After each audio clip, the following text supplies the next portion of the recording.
My name is Reed Koepp. I'm a captain in the United States Navy. I've served for 25 years. I'm a career nuclear submarine officer. I commanded a fast attack submarine USS Colorado.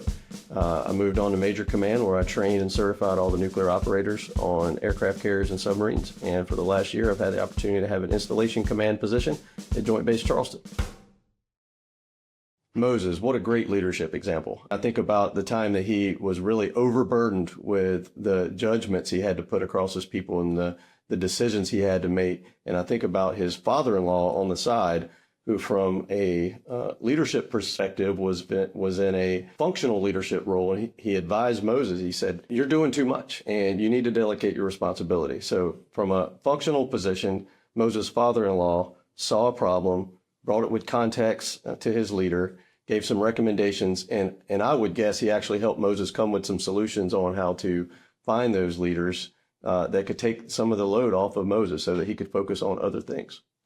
You know, sometimes as we move up in what are leadership positions, it's not hard to start focusing on yourself, and you think, wow, look at what I did to get here. And it's so important to just know that you're here because of the people around you, and more important, because of the position that God allowed you to be in, to influence others, to carry out his word, and to honor him in all you do.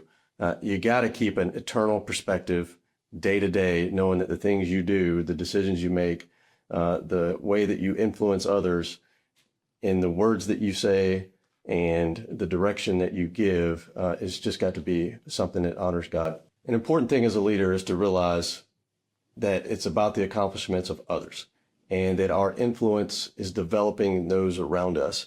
And how do we do that? Leadership is, if nothing else, it's creating an environment for those others to succeed. It's got to be an environment that is loving. It's got to be an environment that is kind. It's got to be an environment that holds people accountable and allows them to grow, allows people to have a voice. The person that's actually considering your actions that builds your character, that determines your influence as a Christ follower, which is the most important influence, is God. And I think that those decisions have to be founded on that.